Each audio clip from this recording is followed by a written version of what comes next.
Go on, Andrew. Let's talk about the main event being your New York Giants. Then we've made you wait long enough and talk about two of our divisional rivals. So we'll get onto these New York Giants then.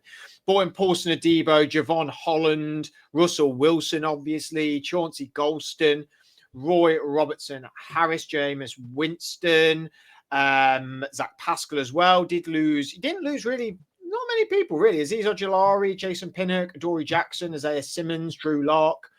Traded away Darren. Well, technically didn't have Darren Waller, then got him back and traded him to the Dolphins. So you got a 7th round pick out of that. As 2026 6th round pick. Sorry. And of course, drafting twice in the first round, Abdul Carter, defensive end out of Penn State at the 3rd pick, then traded back up into the 1st round to go and get Jackson Dart, quarterback out of Mississippi, took Darius Alexander, a defensive tackle out of Toledo, Cam Scatterbu, running back out of Arizona State, Marcus Bowe, offensive lineman out of Purdue, and then 2 7th round picks as well. How pleased are you with your offseason and what this could mean for the New York Giants?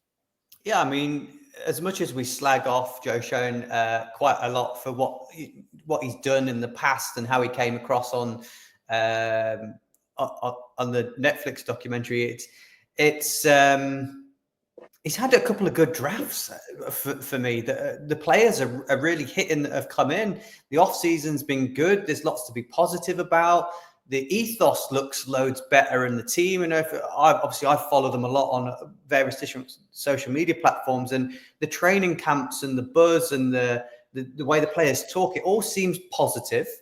I think all the moves have improved our team massively on last year. It looks like there's some direction with everything that we've done. I think the defense will be talking to possibly a top 10 defense this year. Loads to really like about it. We've got a really tough schedule. And I just hope that we can do enough to see if Schoen and Daboll are there next year to reap the benefits of what we think is good this year. It's a tough one for me because I think there is lots of improvement in this team.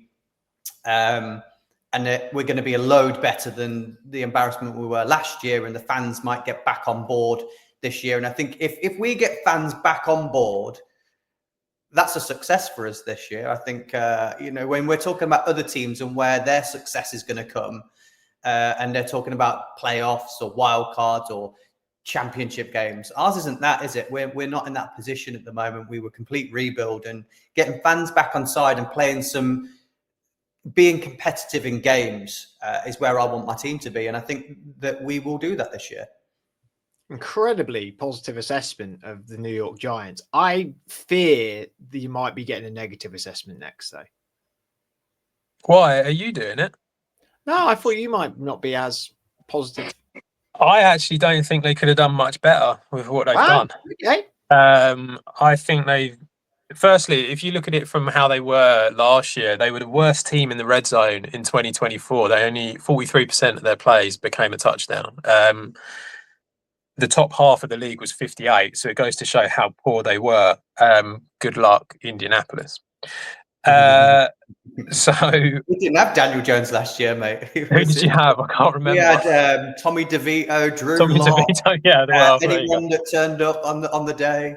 Did you not have Daniel Jones at all? Yeah, he started off there. Yeah. And we got look, I think that they didn't really lose many players, really. I mean, Azeez Ojulari, I think you could argue is a bit of a loss, but they've got a strong edge rusher room anyway, so yeah. So it didn't really matter.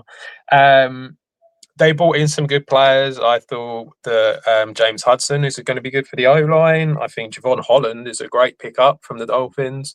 Paulson Adebo, as you said, is another good pickup from the Saints. So I think they've done pretty well there. The draft, I mean, the 2 7th round picks, I don't really have much of an opinion on, but the rest, I don't think you could have done much better with what you had. I mean, I think Abdul Carter is going to be great.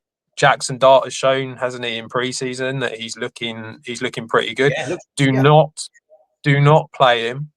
Let him sit for a year. Yeah. Well, I think we've already said we've named I think he'll be really, really good for the future. I liked Darius Alexander when we spoke about him from Toledo. I think he's a little bit older than some of the other prospects, but I think he'll be really good. Cam Scatterbo is exactly the type of running back that you need. I think that he'll be good as well. Look, Marcus and Bo's, people yeah, are saying Marcus and Bo's he's the decent. winner of the draft so far. People are saying, like, how did he slip that far and get him? And then we've got Fedone as well, who's people are talking about. I think, as you said, this is a year all about building blocks for this team and to be able to create a bit of a narrative that means that they are decent and competitive. I think the goal is to try and get above 500. I don't think they're going to do that. But I think that's probably what they're hoping to achieve. And this defense is ridiculous. Like, it could be very, very good.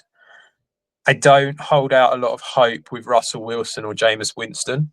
I think there's a limit to what you're going to get from them. But when you're going from a 3-14 and the idea is to develop this quarterback for the future, I think if you can get 7 wins, 8 wins from this team, then you're going the right way. And I think that might just be enough for Brian Daboll to stay as head coach and be able to put the argument of going, look, we are developing, we are moving forward. And I think that's what it's all about for the Giants this year.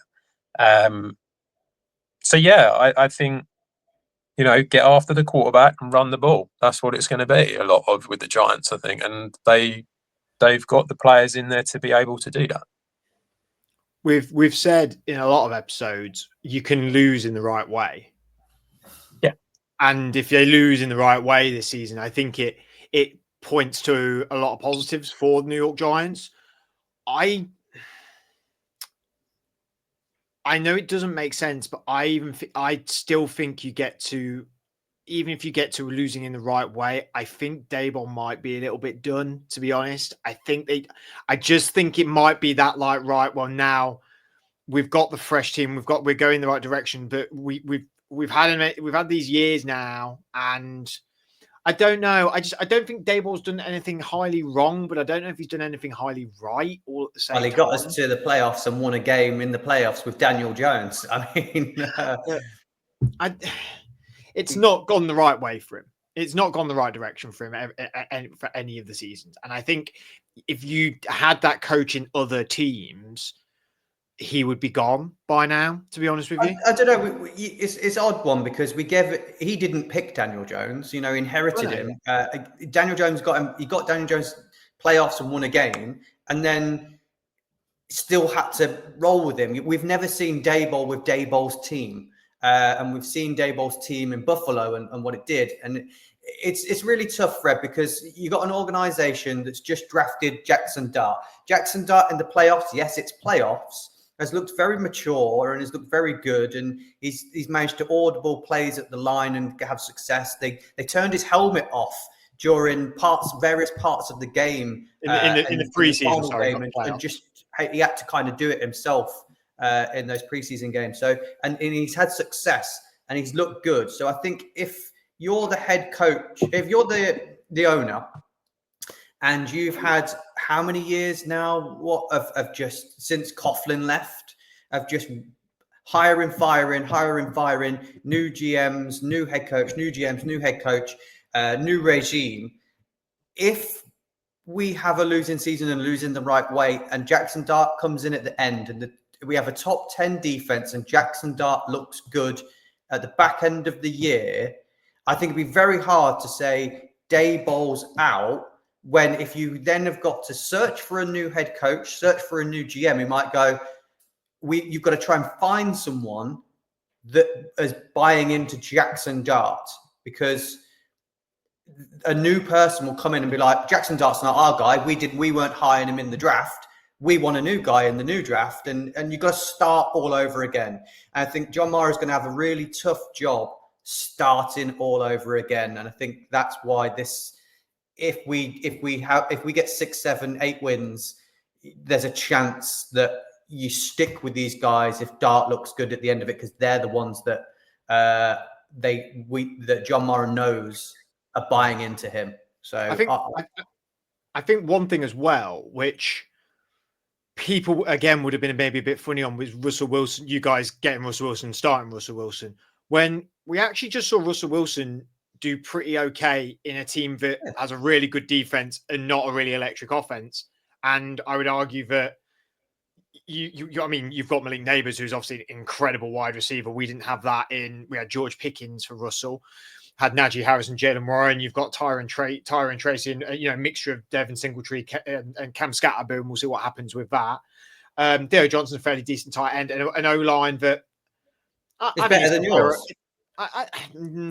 Yeah, and last year when we had our starting O-line, Daniel Jones had like ages in the pocket. There was clips put out there that I know Adam said, yeah, they're protecting Daniel Jones great, but it's not the run game's not. They're not doing that, so they'll be able to protect Russell Wilson. I think your defense now, if it went out today and performed at the highest level, you could go, this is comparable to a Steelers defense. I think I can't do that at the minute because Paulson, Debo, Roy Robinson Jr., Abdul Carter, it might not.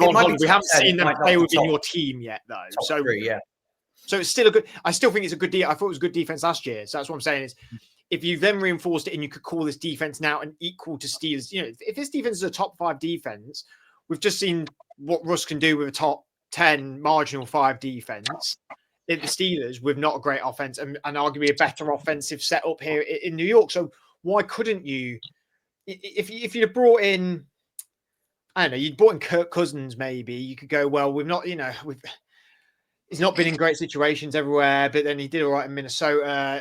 I don't know. I still think there's still something in the Russell Wilson juice to be able to happen there with that. And like you said, you've got that stabilize. It'll stabilize and it'll do all right, and that's what we need. And he'll teach Jackson Dart. Yeah. I mean, I frankly don't care about preseason. So if he's done well in preseason, it doesn't bother me at all. You've got to see him do it in the big league, and we'll just have to see what happens with that for sure.